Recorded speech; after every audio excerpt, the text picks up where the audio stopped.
నాది ఇది 22nd year as a teacher. అంటే 22 years టీచింగ్ ఫీల్డ్లో కంప్లీట్ చేసుకోవడం జరిగింది.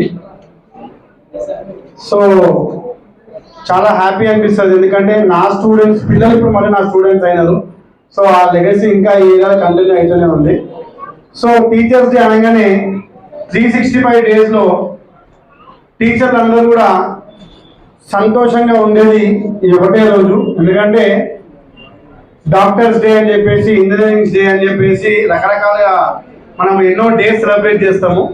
కానీ ఈ టీచర్స్ డే ఎందుకు వచ్చిందంటే, డాక్టర్ సర్వేపల్లి రాధాకృష్ణన్ గారు ఆయన ఏంటంటే చాలా లేట్గా పాలిటిక్స్లోకి వచ్చారు. సో ఆయన పాలిటిక్స్లోకి వచ్చేటప్పటికి ఇండియాకి ఇండిపెండెన్స్ రావడం జరిగింది. సో అప్పుడు జవహర్లాల్ నెహ్రూ ఏం చేశారంటే, డాక్టర్ రాజేంద్ర ప్రసాద్ గారు ప్రెసిడెంట్గా ఉన్నప్పుడు ఒక మంచి ఎడ్యుకేషనిస్టు, స్కాలరు, ఫిలాసఫరు వైస్ ప్రెసిడెంట్గా ఉంటే ఇండియాలో ఎడ్యుకేషన్ రిఫార్మ్ తీసుకొస్తారని చెప్పేసి ఆయనని వైస్ ప్రెసిడెంట్ చేశారు. తర్వాత 10 years 1962 వరకు కూడా ఆయన వైస్ ప్రెసిడెంట్ ఉన్న తర్వాత రాజేంద్ర ప్రసాద్ చనిపోయిన తర్వాత కొత్త ప్రెసిడెంట్గా ఎవరో ఎందుకు 10 years దాదాపుగా వైస్ ప్రెసిడెంట్ చేసిన సర్వేపల్లి రాధాకృష్ణన్ గారిని మనం ప్రెసిడెంట్ చేసుకున్నామని చెప్పేసి ఒక సెకండ్ ప్రెసిడెంట్ ఆఫ్ ఇండియా, ఒక టీచర్, ఆయన ఒక ప్రొఫెసర్ టీచరు, అతను చేసినప్పుడు ఏమైందంటే దేశవ్యాప్తంగా ఉన్నటువంటి అతని స్టూడెంట్స్ అందరూ కూడా మా టీచర్ ప్రెసిడెంట్ అయినని చెప్పేసి అక్కడికి వెళ్ళడం జరిగింది. వెళ్ళిన తర్వాత అతను ఇచ్చిన ఐడియా అనేది ఏంటంటే, ఎందుకు నా బర్త్డే చేస్తారు, నా బర్త్డేని మీరు ఒక టీచర్స్ డే చేస్తే బాగుంటుంది అని అనుకున్నప్పుడు, ఇప్పుడు చాలామంది కొంతమంది టీచర్స్ కూడా ఎంతమంది ప్రెసిడెంట్స్ అయినారు, కానీ మన ఇండియాలో మాత్రము అయిన బర్త్డేని మనము నేషనల్ టీచర్స్ డేగా మనము దాన్ని పార్లమెంట్లో పెట్టి బిల్ పాస్ చేసుకొని 1962 నుంచి ఇప్పటి వరకు కూడా అయిన పేరు మీద టీచర్స్ డే చేసుకుంటాం.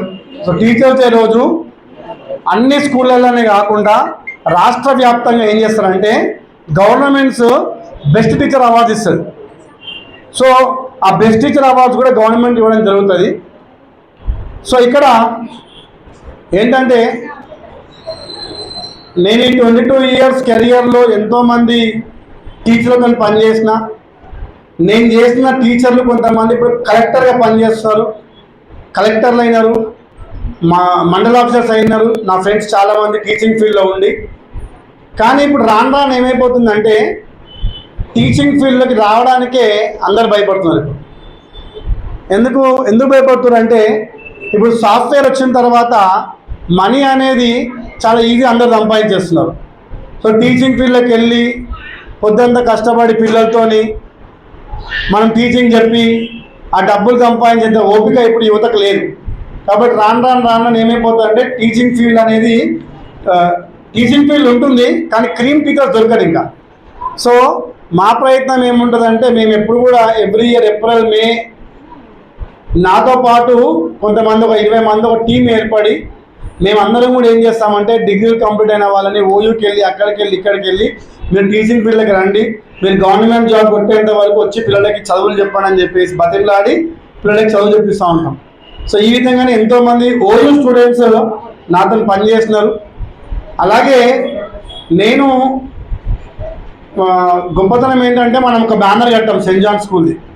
ఎందుకు కట్టామంటే, నేను దాదాపుగా 54 మంది ఫారెన్ టీచర్స్తో పనిచేసిన.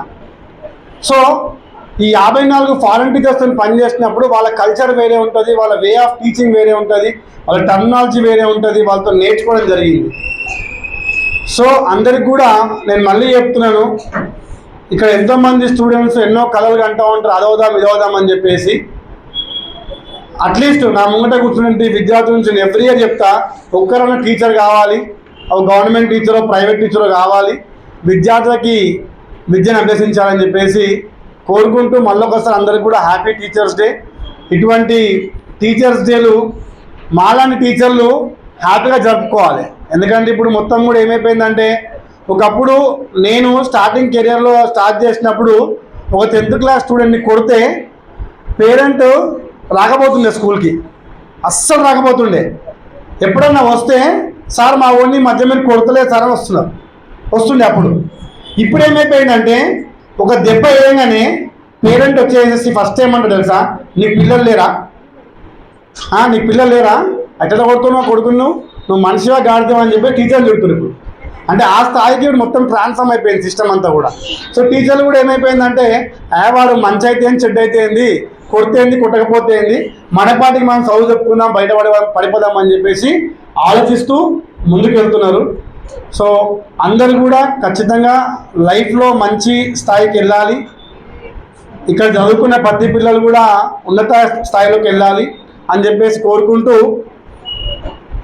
సెయింట్ జాన్స్ స్కూల్లో చదువుకున్న పిల్లలు చాలామంది, అంటే మా కింద చదువుకున్న పిల్లలు చాలామంది ఇప్పుడు గవర్నమెంట్ జాబ్స్ చేస్తున్నారు.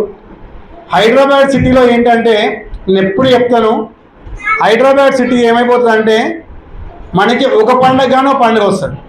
ఇప్పుడు వినాయక చవితి 20 రోజులు బిజీ పిల్లలు, దానికంటే ముందు అమ్మవారి జాతర ఉండే, అది కాగానే దసరా వస్తుంది, దసరా కాగానే సంక్రాంతి అంటాం, సంక్రాంతి కానీ ఇంకో పండుగ. దీనివల్ల ఏమైపోయిందంటే గవర్నమెంట్ జాబ్స్ పైన ఎవరికి కూడా అవగాహన లేదు ఇక్కడ పిల్లలకి. అదే మనం ఊరికి వెళ్ళాం అనుకోండి, ఆ ఊరిలో వాడు 5th క్లాస్ కంప్లీట్ కాగానే 6th to 10th వాడు బయటికి వెళ్ళాలి, ఊరు వదిలిపోవాలి జిల్లా పరిషత్ స్కూల్స్కి.